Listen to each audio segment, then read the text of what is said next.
और घुझरी पांची जधरंग ले कुआं गिर के गाव हवा ये कन्याओ बुद्धि से लइका मुंह दी त काचा हो के कह के लइकल झिका तो कह के ये कन्याओ बुद्धि जधरंग ले कुआं गिर के जेठ बैसाख के दिन दादा अतका पानी रहा 5 गे वो साधु ऊंचे कान पकड़ से भगवान कैसे सपना बिहाव होता का गड्ढा गिरा था और सहित के बिहाव हो तो इते मन का गड्ढा गिरत हो ही वो साधु प्रेम से बोल दुर्गा मैया की जय। अरे सपना में बिहाव हो तक का गड्ढा गिरा दी और सहित के बिहाव हो तो इते मन कतका गड्ढा गिरा तो देख है नहीं ये में पानी रही के तो बात के सूखा रहती तब हो मारते हैं और ज्यादा पानी रहती तब हो मारते हैं तो कृपा है प्रभु के सपना बिहाव मुलत का गड्ढा गिरा दे चले लग यारनी मैया रोआ थे प्यास नारायण पिछु धर जाए लग बेटा अरे जन जाना नीचे तपस्या कर ले बेटा ते हमर नजर से ओझल मत हो पुत्र प्रेम में फंस गए है ना प्रेम से बोल दुर्गा मैया की जय। हां तो जे राम नाम कथा सुने हैं हां हमार कथा सुने हैं तेला प्रेम हां अकारण प्रेम हां ओला भरमाए नहीं सके दादा प्रेम से बोल दुर्गा मैया की जय। दुनिया माया बाजार है अब माया बाजार से विरक्त हो गए भगवान के भजन करे बर चले जाते व्यास नारायण पीछे पीछे व्यास नारायण चले लग गए आगू आगू हां सुखदेव महाराज जाते मेरे राज दुलारे आजा मेरे प्राण आधारे आजा मेरे राज दुलारे आजा मेरे प्राण आधारे आजा तुम्हें ढूंढूं मैं कहाँ तुम्हें मिलोगे कहाँ मेरे राज दुलारे आजा मेरे प्राण आधारे आजा तुम्हें ढूंढूं मैं कहाँ तुम्हें ढूंढूं मैं कहाँ मेरे राज दुलारे आजा धर धर धर धर रोआ थे पुत्र प्रेम में तय तो विरक्ति है प्रेम से बोल दुर्गा मैया की जय। हाँ सिया राम मैं सब जग जानी और करहूं प्रणाम जोरी जुग पानी संत महात्मा मन सबला हाँ भगवान के रूप समझते चाहे वो माता हो चाहे पिता हो चाहे कोई भी जीव हो ते तो विरक्त हो ही प्रेम से बोल दुर्गा मैया की जय। हाँ चले लग गए प्रेम से बोल दुर्गा मैया की जय। चले जाता है व्यास नारायण पीछे पीछे जाते तागू में खन सरोवर मिली दादा प्रेम से बोल दुर्गा मैया की जय। आगू में खन सरोवर है नहीं और सरोवर मिली में ओकरे उम्र के छोकरी मन नहात रहा है काकर उम्र के वो लइका जाते सुखदेव तेकरे उम्र के प्रेम से बोल शीतला मैया की जय। और नहात रहा था वो लड़की मन देखी नोला हाँ ये तो विरक्त है स्त्री और पुरुष में भेदे नहीं जाने और भेदे नहीं जाने तेकर से का पर्दा प्रेम से बोल दुर्गा मैया की जय। ओकर कर पर्दा नहीं करी सुखदेव महाराज नहा के और वहां व्यास नारायण पहुंची है नी और व्यास नारायण पहुंची तहन छोकरी मान हां पर्दा करे लगेगा कपड़ा लत्ता संवारे लग गई व्यास नारायण ने घटना देख के कथे कस बेटी हो मैं तुम्हार पिता तुल्य हूं ऐ नहीं और तुम्हार जवान हां उम्र के लड़का की टेकर कर तुमन पर्दा नहीं करे अब मैं तुम्हार पिता कुमार होते का मोर कर पर्दा कर थो खेल लगे महाराज वो गीत से विरक्त है वो स्त्री और पुरुष में भेद नहीं जाने हो प्रेम से बोल दुर्गा मैया की जय। अब आप गिरस्ती हो कैसे आप स्त्री है पुरुष है दे छोकरी है दे छोकरा है इनमें भेद जान थोड़ी कर सकती हमन हां पर्दा करें का बात आप माया में लिप्त हो प्रेम से बोल दुर्गा मैया की जय। गिरस्ती जीवन में रही के जे बैरागी बनी ही बड़े साधु हुए दादा कैसे जे कहीं चला जाने च नहीं है नहीं हां वो माया में फंसे च नहीं है तेरा छोड़ना सब सरल बात प्रेम से बोल दुर्गा मैया की जय। कहीं चीज ला खाए च नहीं आ ओला दूसरा कोट यही ते जानबे ओकर बारे में कैसे रसगुल्ला नहीं खाया तो ओकर चाशनी स्वाद न पावे जानबे का कैसे तो कोई चीज ला अनुभूति च नहीं है तोला तो बोला त्यागना तो स्वाभाविक बात अरे बोला ज्ञान के त्याग दे तब ते सही साधु जी प्रेम से बोल दुर्गा मैया की जय। दुनिया माया के बाजार छुटी माया के संसार दुनिया माया के बाजार छुटी माया के संसार आना जाना लगे लगातार रे संगवारी रे काले हरि के गुणगान संगवारी रे तालील बजाओ अभी आगे माहते मन तुम्हार भाग ला सहारा पाछू आका घूम बैठ गए होतेला कैसे यहाँ जगह नहीं पूरा तरी है नहीं तुम्हार भाग सहारा एक लेके दई हो जे आगू मार बैठे हो कम से कम ताली लत बजाओ तब बड़े बड़े साधु मन यही माया चक्कर में और धोखा खा जाते दादा। एक जन साधु रहा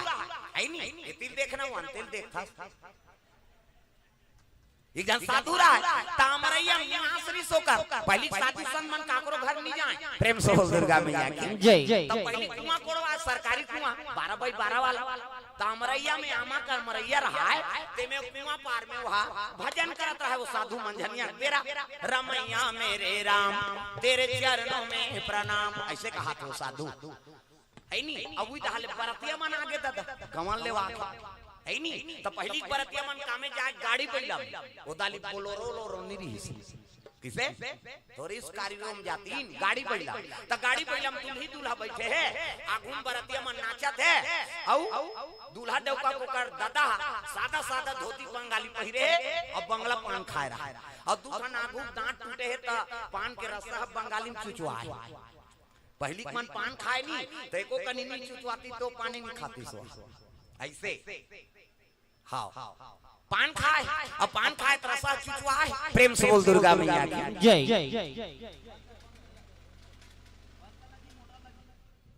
काय हो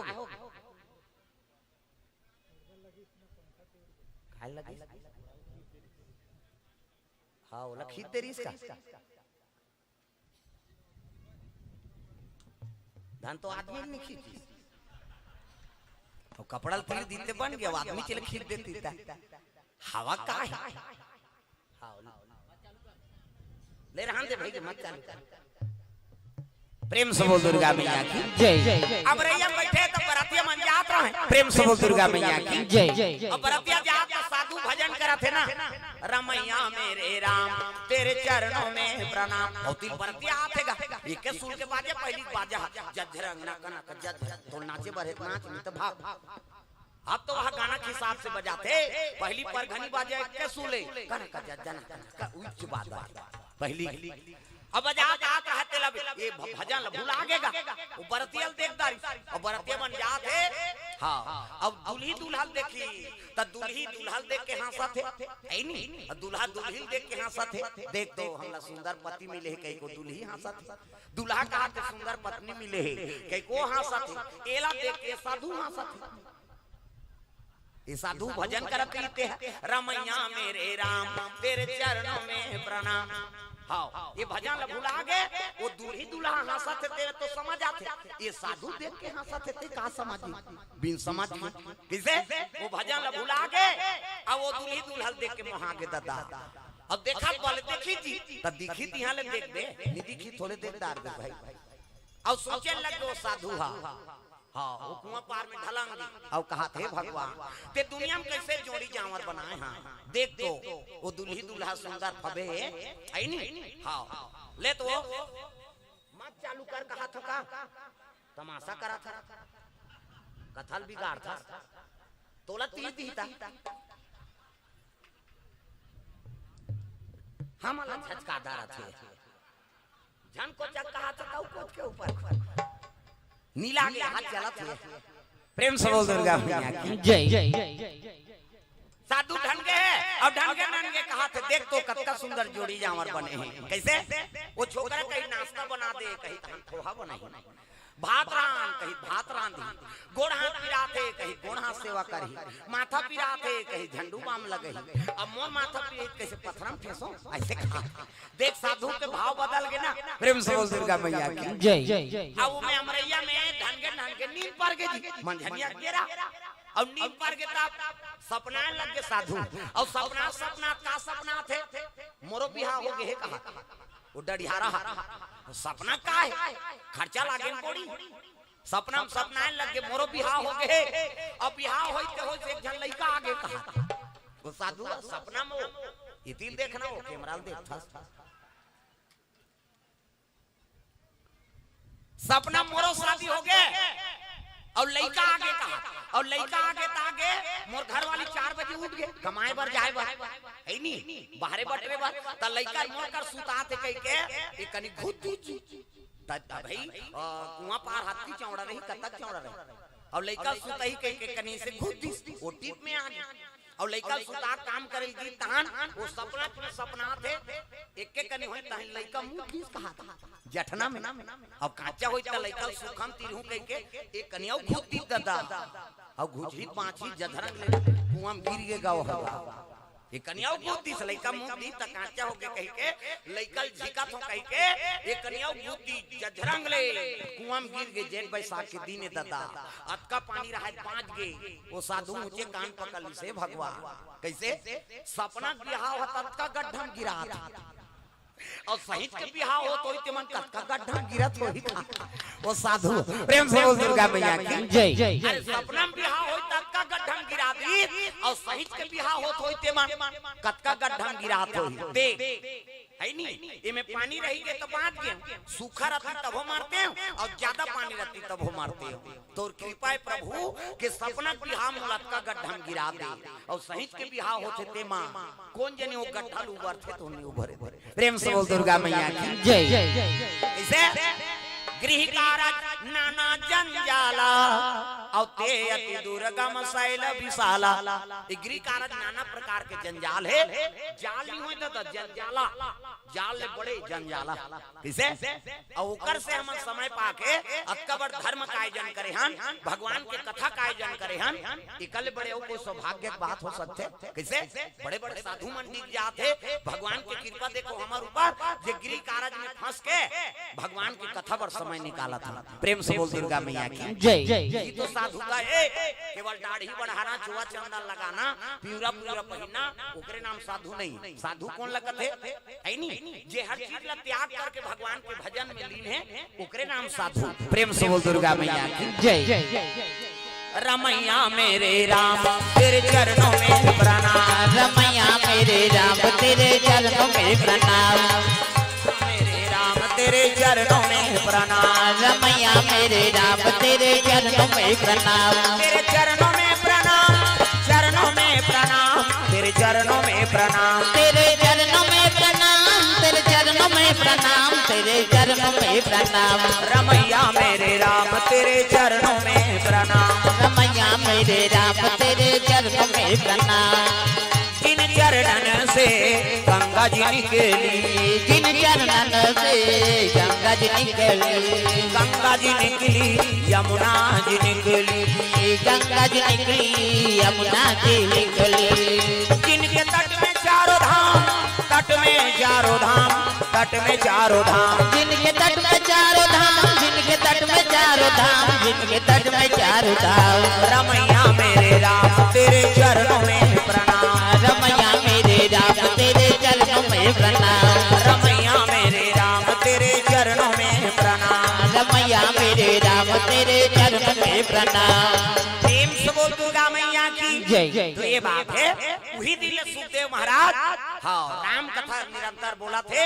अजर अमर बन गए हो कहाँ से राम कथा से प्रेम से बोल दुर्गा मैया की जय चाहे रामायण हो भागवत हो कीर्तन हो यज्ञ हवन हो जहाँ भी होते हाँ वही सुखदेव कथा बोलते दादा प्रेम से बोल दुर्गा मैया की जय व्यास गति कथे और सुखदेव महाराज आके ही कथा बोला था उन्होंने मानव पावर नहीं है कथा बोले वो कथा पावर कौन लदे है हाँ सुखदेव कौन है शिव जी महाराज प्रेम से बोल दुर्गा मैया की जय तो गोल्हन जीव पर सकते जब वो माता जन्म दे वो अंडा तेकर बर बेकार हो गए और दुनिया भर वो काम आ गई है नहीं तो हमन तो कम से कम सजीव है हमन में प्राण और राम नाम गावो तब भगवान चैतन्य बने ही नहीं इंद्रिला है नहीं जागृति बनाती प्रेम से बोल दुर्गा मैया की जय निर्जीव में प्राण डाल सकते तो हमार में प्राण है वो प्राण ला स्वच्छ बना सकते भगवान ये भाव से कथा ला अपन के बीच में रखे रहे प्रेम से बोल दुर्गा मैया की जय सुखदेव महाराज की जन्म कथा तो अगले पहाड़ में और कथा बदलबो 9 बजे से कथा प्रारंभ हो जाएगी और जल्दी भोजन पाक आना है हाँ 7 बजे थे तो आरती तैयारी और विधायक वही पहाड़ बला है